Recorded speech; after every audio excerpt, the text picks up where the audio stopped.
네, 다음은 방금 발표해 주신 아민 베델 박사님과 같은 연구소 소속인 프라운호퍼 IAP의 실비아 야네치 박사님께서 Polymer-based solid electrolytes and their processing for lithium battery라는 주제로 발표를 하시겠습니다. 여러분 안녕하십니까? 이 자리에 올 수 있게 되어서 기쁘게 생각합니다. 리튬이온 배터리를 위한 새로운 코팅 가능한 고분자 전해질 개발에 관한 우리의 새로운 통찰을 발표하게 되어 기쁘게 생각합니다. 여기에 나타난 것처럼 저희 프라운호퍼 IAP에서 수행하고 있는 과제입니다. 여기 사진상에 나와 있는 것인데요. 연구소는 독일의 포츠담에 위치해 있습니다. 동료들과 함께 저는 지금 현재 이 연구 주제에 대해서 연구하고 있습니다.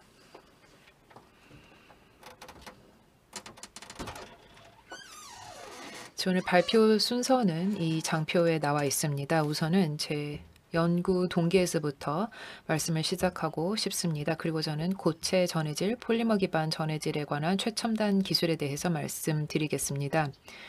그리고 발표의 주요 부분은 우리가 연구소에서 조사한 컨셉, 이 개념들을 제시하는 것으로 진행해 보고자 합니다. 그래서 저는 희석제와 리튬이온으로 교차 연결 가능한 PO 단량체와 활성 희석제와 리튬이온으로 교차 연결 가능한 탄산염, 플라스티저와 리튬이온으로 교차 연결 가능한 PO 단량체로 발표를 시작하고자 합니다. 마지막으로 결론과 전망을 말씀드리고 싶습니다. 그렇게 해서 마무리를 짓도록 하겠습니다. 여기 계신 모든 분들께서 주지하시다시피 최근에 들어서 에너지 저장에 대한 수요가 증가하고 있습니다. 특히 에너지 안보, 안정성, 효율성, 지속 가능성, 또 성능, 그리고 에너지 밀도에 대해서 수요가 증가하고 있습니다. 아마 여기 계신 분들은 다 잘 알고 계시다고 생각합니다. 저희 R&D 동의는 배터리 셀의 에너지 밀도와 관련이 있습니다. 즉 에너지 밀도가 높아지면 전기차의 주행거리를 늘릴 수 있고요. 또 다른 것은 이 사진에서 보여드린 것처럼 전기 비행과 같은 새로운 응용 분야에 대해서도 생각해 볼 수 있다는 것입니다. 오른쪽 그래프에서 볼 수 있듯이 2000년도에서 2016년 사이에 리튬이온 전지 시장의 발전이 나타나 있습니다. 시장에 대한 이 관심이 기하급수적으로 증가하는 것을 볼 수 있습니다. 처음에는 리튬이온 전지를 장착한 전자장치부터 시작하지만 최근에 들어서는 자동차 또 버스의 증가를 목격하고 있습니다. 저희 연구 동기에 대해서 말씀을 드리자면 저희가 어떻게 에너지 밀도를 증가시킬 수 있는지에 대해서 관심을 가지게 되었습니다. 시장 발전의 전망은 2017년부터 2025년까지 지금 이 장표를 통해서 보실 수 있습니다. 2017년의 경우 지금 보시다시피 킬로그램당 180와트시 정도의 에너지 밀도에 도달한 바 있습니다. 2020년, 즉 이제 오늘날이죠,에 대한 예측은 킬로그램당 250와트시였습니다. 그리고 미래에는 킬로그램당 약 한 300와트시 에너지 밀도를 갖기를 원합니다. 에너지 밀도의 그 이면의 기술은 현재 액체 상태의 리튬이온 배터리입니다. 여기에 보시다시피 여기에 적용된 다양한 액체 재료를 볼 수 있습니다. 가장 낮은 에너지 밀도를 달성하는 NMC 흑연 전극으로 시작할 수 있겠고요. NMC 리튬 합금 배터리 및 고전압 리튬이온 배터리 있습니다. 그리고 이제 미래에는 고체 상태의 리튬 전지, 리튬 배터리까지 가게 되길 희망하는 바입니다. 그렇게 해야 고전압 배터리를 확보할 수 있기 때문입니다. 또한 여기 마지막 줄에는 보시다시피 자동차 배터리 시장에 있어서의 가장 큰 관심을 확인할 수 있습니다. 1기가 공장으로 구성된 약 50기가와트아워를 예측한 바 있는데요. 하지만 이것이 이제 2020년에는 약 250기가와트아워가 이제 4기가 공장과 일치할 것으로 예측을 한 바 있습니다. 그리고 2025년 이후의 예측을 보시면 한 약 15기가 공장에 해당하는 900기가와트아워의 에너지 밀도를 얻고 싶은 것으로 그렇게 전망을 하고 있는 것을 보실 수 있습니다. 이는 차량당 평균 75kWh를 기준으로 한 것입니다. 제가 이미 말씀드린 기술의 현재 상태는 액체 전해질 배터리입니다. 이 장표에서는 이 액체 전해질 배터리의 개발과 한계점을 보여드리고 있습니다. 오늘 제가 각 이온 배터리를 첫 번째 롤라웃과 비교해 보겠습니다. 해결된 과제는 왼쪽에 표시되어 있습니다. 우선 이제 안전한 양극과 음극 재료를 사용할 수 있고 사이클링 효율성과 안정성이 향상된 바 있습니다. 또 에너지 밀도가 증가하는 것을 관찰한 바 있습니다. 전해질 시스템에 여전히 남은 과제는 액체 전해질의 가연성 문제, 또 액체 전해질의 기체 진화, 흑연 양극으로 인한 낮은 최저 에너지의 밀도, 제한된 작동 온도, 액체 전해질의 누출, 무제한 전압창 등입니다. 그래서 이러한 도전들은 항상 남아있을 것이기 때문에 고체 전해질의 개발이 필수적이라고 할 수 있겠습니다. 여기서는 다양한 전액의 그 성능을 보실 수 있습니다. 이 그래프는 2018년에 나온 것인데요. 이 그래프에서는 액체 전극의 성분과 그 성질을 여기 빨간색 영역에서 이제 비교해 드리고 있습니다. 그리고 폴리머 전해질은 검은 부분에 표시되어 있습니다. 액체 전해질의 경우 이온 ASR과 함께 이온 활동이 활발하다는 것을 알 수 있습니다. 그리고 처리 비용도 어느 정도 괜찮습니다. 그리고 폴리머 전해질의 경우 보다 나은 기계적 특성을 가지고 있다는 것을 알 수 있습니다. 게다가 더 나은 화학적 안정성과 잠재적인 안정성이 있습니다. 그래서 우리가 이 그래프에서 알 수 있는 것은 리튬 배터리를 위한 서로 다른 전해질 시스템을 가지고 있다는 점입니다. 하지만 이것들 중 어느 것도 금속 배터리를 위한 최적의 해결책은 아닙니다. 그 고체 전해질에 대해 몇 가지 말씀드리겠습니다. 리튬 금속 배터리 시스템에 사용될 수 있는 고체 전해질에 대한 가능한 분류를 한번 해보도록 하겠습니다. 무기계와 중압계로 나눌 수 있습니다. 무기계의 경우 이것을 또 더 세부적으로 구조적인 요소들로 나눌 수 있습니다. 예를 들어서 이 분류를 더욱더 세부적으로 나눠서 결정성 혹은 유리성 혹은 유리성 탄소 화합물로 나눌 수 있습니다. 또는 구성을 살펴보면 또 다른 분류로 나눠 볼 수 있겠는데요. 산화질소 또는 화합물을 기반으로 한 성분으로 나눠서 볼 수 있습니다. 저는 중합체, 즉 폴리머 시스템에 초점을 맞추고 싶습니다. 그래서 이제 고체 중합체 전해질 또는 그 겔 중합체 전해질로 나눌 수 있습니다. 여기서는 배터리와 배터리 시스템이 이미 적용되고 있는 기존 폴리머 기반 복합재 범주에 대해서 간략하게 설명해 드리겠습니다. 여기 이제 이미 연구가 진행된 폴리머 구조가 나와 있습니다. PVC, PVDF와 같은 이제 구조들이 나타나 있습니다. 폴리머 전해질 배터리 시스템의 적용과 관련해서 연구된 대부분의 물질은 폴리에틸린, 산화유리입니다. 그러나 이 외에도 다른 많은 재료들이 있고 이 재료 분류 또는 범주 또한 사용할 수 있습니다. 문제는 이제 낮은 이온 전도율입니다. 이 모든 재료의 전도율은 실온 기준으로 봤을 때 센티미터당 10의 마이너스 5승 지멘스보다 낮습니다. 그럼에도 불구하고 이미 시중에 나와 있는 그 고체 중합체 전해질을 발견할 수 있습니다. 여기 나와 있는데요. 이것은 2017년 난테레에서 이미 도로상에서 주행이 가능했던 블루카입니다. 이 차에 적용된 배터리 시스템의 사진을 보실 수 있겠는데요. 하지만 이 폴리머 이 전해질의 단점은 작동 온도가 어쩔 수 없이 한 60에서 80도 정도 높아진다는 것입니다. 또한 배터리 성능도 제한적이고 이것은 어쩔 수 없었던 것이 에너지 밀도가 13kWh 정도였기 때문입니다. 또한 리튬 금속 폴리머 배터리는 슈퍼 캐퍼시터와 결합됩니다.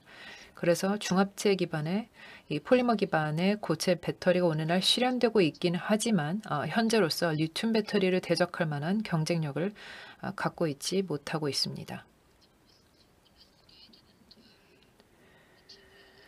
제가 이미 언급한 가장 연구된 물질은 산화 폴리에틸렌입니다. 산화 폴리에틸렌의 경우 반결정성 물질을 가지고 있습니다. 이 구조를 자세히 들여다본다면 여기 보이는 것처럼 이 유연한 선과 함께 무정형의 영역을 가지고 있다는 것을 의미합니다. 게다가 내부 구조가 매우 또 질서 정연한 부분도 있고 또 결정성을 갖춘 그런 영역도 가지고 있습니다. 그래서 우리가 이런 그 전해질 시스템에서 이온의 움직임을 더 자세히 살펴보면 이것은 이미 이제 다른 기존 연구에서도 여러 번 보고됐긴 했지만 리튬 원자들은 예를 들어 음이온과 양이온이 한 고분자 사슬에서 다른 고분자 사슬로 산소와 호핑 과정을 위해 이동하고 있는 것입니다. 이것은 또한 이 폴리머 체인의 분절된 움직임에 의해서도 지원을 받는데요. 반결정 구조에서 볼 수 있습니다. 새로운 제한이 없기 때문에 비정형 영역에서 미세한 호핑 프로세스를 얻을 수 있습니다. 그리고 이 결정성 영역으로 들어가면 호핑 과정이 방해받습니다. 이것이 이 물질의 단점입니다. 이런 반결정 형태학은 형태학을 갖고 있을 경우에 이온 전도성이 떨어집니다. 바로 이러한 이유로 인해서 저희가 다른 컨셉을 찾으려고 시도했던 것입니다. 예를 들어 여기 보이는 것과 같은 무정형 폴리머 시스템을 사용하는 것이 있겠는데요.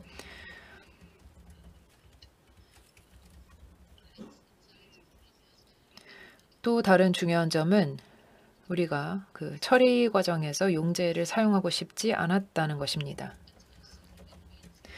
이 용매 없는 혼합 시스템을 가지고 싶다는 것을 의미합니다. 여기 저희가 이제 세 가지 그 컨셉 개념에 대해서 발표해 드리겠습니다. 우선은 그 크로스 링커블 교차 연결 가능한 PEO 단량체와 활성 희석제 리튬 소금, 리튬이엄으로 시작하고 싶습니다. 처음에는 연구실에서 저희가 어떻게 이걸 적용했는지 말씀을 드리겠습니다. 우선은 그 혼합한 매트릭스 요소부터 시작합니다. 여기 그 글라스 물질로 나타나 있습니다. 그리고 다음 단계에서 이 혼합 시스템의 혼합물을 예를 들어 닥터 블레이딩을 통해 전극 표면 또는 원자 기질에 직접 중착시킵니다.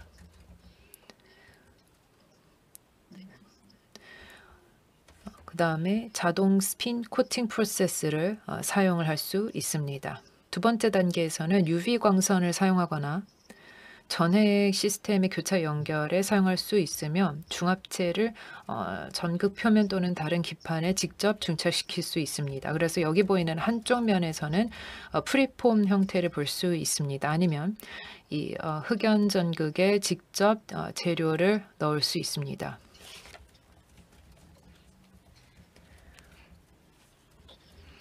어떤 소재를 적용할까요? 우선 상업적으로 이용할 수 있는 요소부터 시작합니다. 예를 들어 리튬이엄을 사용을 할 수 있겠고요. 추가로 희석제를 사용할 수 있습니다.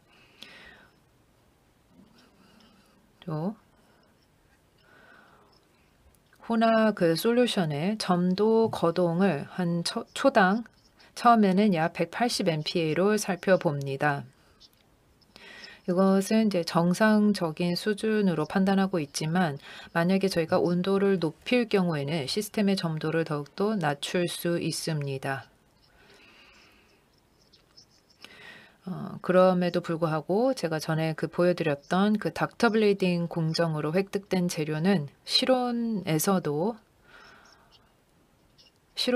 이제 처리 가능하다는 말씀을 드리겠습니다. 그리고 또 다른 중요한 점은 저희가 열적 거동도 관찰을 했다는 것인데요. 왜냐하면 앞서서 제가 PEO의 단점은 반결정적 구조라고 이미 말씀드린 바 있습니다. 이 안에 결정성을 가지고 있다는 것을 의미하기 때문인데요. 그래서 저희가 적용해서 찾을 수 있는 시스템에서 우선 시뮬레이션을 해봤습니다. 영하 50에서 약 200도에서 또 250도 사이의 결정성 피크를 관찰하지 않았고 또 용해 또는 결정화가 발견되지 않았습니다. 다음 단계에서는 우리가 재료를 프리스탠딩 필름 또는 흑연 또는 다른 NMC 전극에 중착된 경우를 한번 살펴보도록 하겠습니다. 이런 배터리 셋업에서는 한 6에서 10의 마이너스 6승 초 센티미터 범위의 평균적인 전도성을 얻었습니다. 그리고 만약에 우리가 내부의 염분 함량을 증가시킨다면 전도율도 증가시킬 수 있습니다. 이러한 모든 측정은 실온에서 수행되었습니다. 그리고 다른 교차 연결성 탄산염에 비해 한 자릿수의 한 작은 전도성을 관찰했습니다. 나중에 더 자세히 보여드리겠습니다. 다음 재료 또 역시 이제 저희 프라운호퍼 연구소에서 몇 가지 연구를 수행한 바 있습니다. 저희가 인산 리튬과 같은 다른 배터리에 고체 전해질을 중착해서 이제 여기서는 리튬 포스페이트 고체 전해질 리튬 배터리 등 배터리 설정에 따라 그 동작에 대해 살펴본 내용을 이 장표를 통해서 보여드리고 있습니다.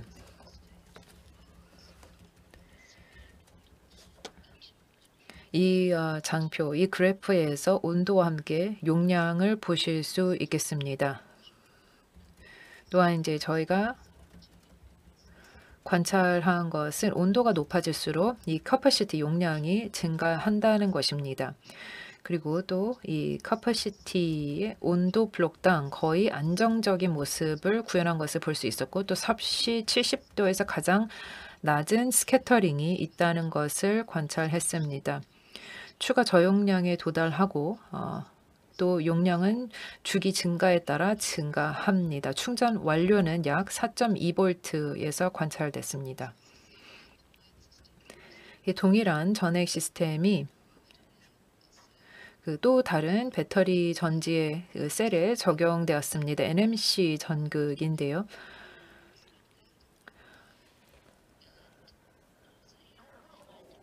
온도 증가에 따라 용량이 증가한다는 것을 확인했습니다. 또한 60도에서 70도에서 사이클 수가 증가함에 따라 이 캐퍼시티가 감소한다는 것을 관찰한 바 있고 또 높은 온도에서는 이런 부작용이 나타난다라는 것을 추적할 수 있었습니다. 그래서 이런 사이클당 감소가 나타나는 것을 볼 수 있었습니다.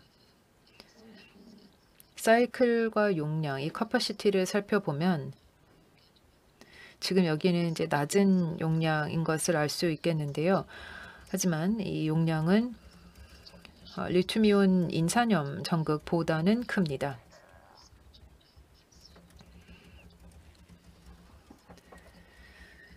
그렇다면 제가 우선 저희 교차 연결 가능한 PEO, 아크릴레이트 및 코인셀 희석제 연구에 대해서도 또 간단히 요약해서 말씀을 드리겠습니다. 우선 처리 가능하고 온도 조절이 가능한 포일과 코팅을 얻을 수 있다는 점을 발견했습니다. 사이클 안정성은 섭씨 50도로 충전 완료 전압은 4.2에서 한 4.4V 정도입니다. 단점은 일반적으로 0.1C 35mAh에 비해 약 4.1V의 낮은 용량으로 액체 전해질을 사용할 경우 0.1C 140mAh에 비해 4.1V의 최종 충전 전압을 얻을 수 있다는 것입니다. 그 고전류 시험 후 용량 감소는 낮은 이온 전도도와 함께 제한된 고전류 용량으로 이어졌습니다. 이것은 그래서 이런 결과를 따라 무정형 혼합 시스템의 전도성을 향상시켜야 될 필요성을 느꼈습니다. 이 시스템의 전도성을 그만큼 향상시켜야 되는 것인데요. 이러한 이유로 탄산염 구조로 구성된 디아크릴레이트 PEO 구조로 변경했습니다. 이게 작은 화학물입니다. 또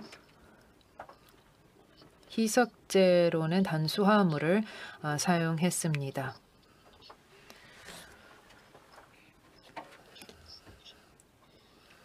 먼저 저희가 점도 거동을 한번 살펴보도록 하겠습니다.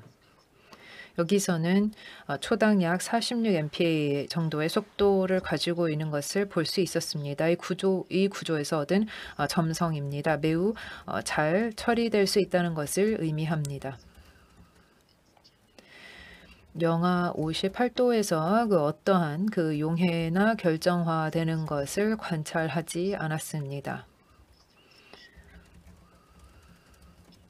이것은 우리가 이용할 수 있는 어떤 무형의 재료이다라는 것을 의미한다고 저희는 해석하고 있습니다. 다음에는 저희가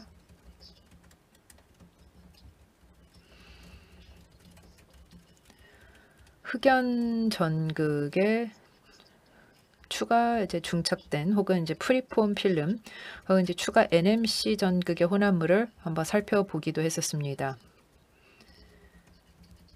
이 배터리 설정에서 물질의 전도성을 살펴보았는데요.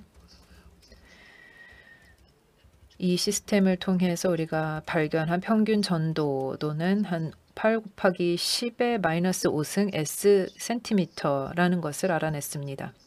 이것은 이미 다른 전극의 직접 중착물로서 고체 전해질에 대한 최상의 결과 또는 가장 안정적인 결과라는 것을 보여준다고 저희는 생각하고 있습니다. 이 프리스탠딩 필름에서 안정적인 행동을, 이런 거동을 볼 수 있습니다.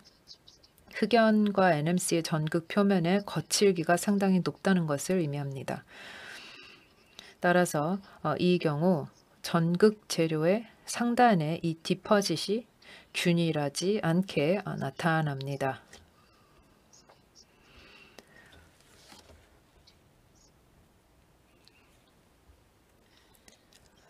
그래서 저희는 이 시스템의 성능을 향상시킬 수는 없을까라는 생각을 해봤고, 폴리에틸린 산화 올리고머 구조를 추가해서 약 600파운드 혹은 그 이상의 분자량을 가지고 추가를 한번 해봤습니다. 이 PEG의 DSC 곡선이 여기 나와 있습니다. 또 그래서 이 물질의 결정성 거동을 관찰할 수 있겠는데요. 이것을 혼합 시스템에 사용한다면 이 물질의 결정성을 억제할 수 있다는 것을 볼 수 있습니다. 또한 우리는 흑연과 NMC 전극 사이의 배터리 설정에서 물질을 연구해 보기도 했었습니다. 이 재료의 경우 전도성 차원에서 봤을 때 센티미터당 2에서 8 곱하기 10에서 마이너스 5승 지멘스 범위 정도가 나타난다는 것을 알게 됐습니다.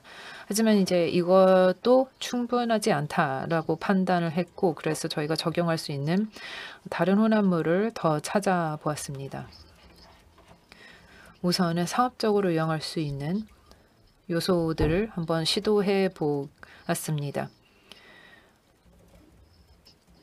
그래서 여기에 보이는 이 새로운 탄산염 구조도 추가로 한번 적용해 보기로 결정했습니다.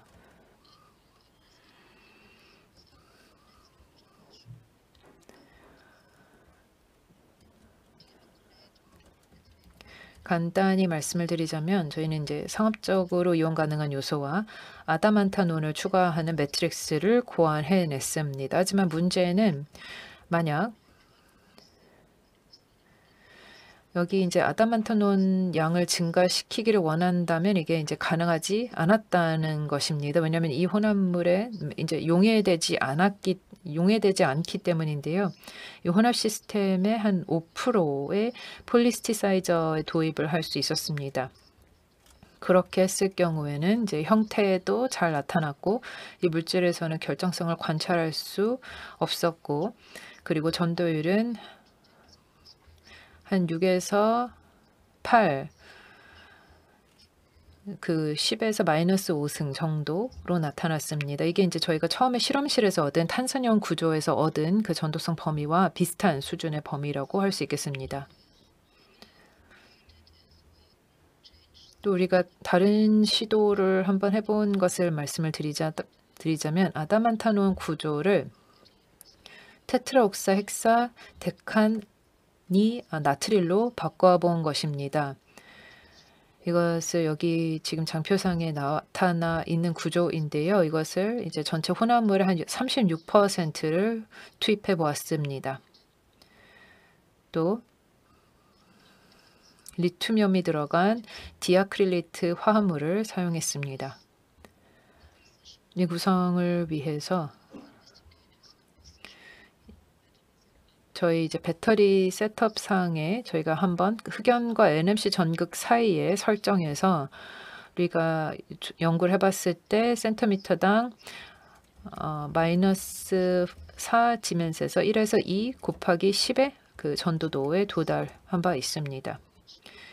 이게 이제 실온 상태였고요. 한 2달 동안 안정적으로 이 정도 1에서 2 곱하기 이제 10의 마이너스 4 지멘스 정도 범위를 계속 유지했고, 2달 후에도 여전히 한 1에서 3, 이제 10의 마이너스 4승 지멘스 정도가 나타난 것을 볼 수 있었습니다. 이를 통해 이제 내부의 일부 구성 요소를 변경할 경우 혼합물의 전도성을 개선할 수 있음을 보여줬다고 생각합니다. 이를 통해 결론적으로 제 발표에서 어떻게 저희가 닥터 블리딩을 사용해서 처리를 했는지, 또 용재가 없는 액체 혼합 시스템을 얻을 수 있었는지 말씀을 드렸고, 자외선을 중합하여 PEG 기반의 고체 전해질과 리튬염을 교차 연결시킬 수 있었다는 말씀을 드렸습니다. 이렇게 하면 무정형 온도 조절이 가능하고 기계적으로 안정된 홀 및 코팅을 얻을 수 있고, 첫 번째 결과는 이온 배터리의 주기적 안정성이 있다는 것을 볼 수 있었습니다. 혼합 시스템이 지속적인 개발을 해서 이온 전도율을 더욱더 끌어올릴 수 있다고 생각하고 있고, 이것을 이제 1.6에서 이제 4의 마이너스 4승 지멘스까지도 도달하게 되기를 기대하고 있습니다. 전망에 대해서는 제가 새로운 개발 시스템에 대한 연구를 계속하고자 합니다. 이를 위해서 저와 함께 이 작업을 수행할 수 있는 파트너사를 계속 찾고 있습니다. 끝으로 저희에게 많은 후원을 해주신 여러 파트너사들에게 감사 인사를 전하고 싶습니다. BWI 프로젝트 베트 3D에 계신 관계자분들, 그리고 그 코인셀 연구를 지원해주신 두이즈버그의 관계자분들, 또 저희 폴리머 및 전자부서에 있는 모든 분들께 감사드립니다. 경청해 주셔서 감사합니다.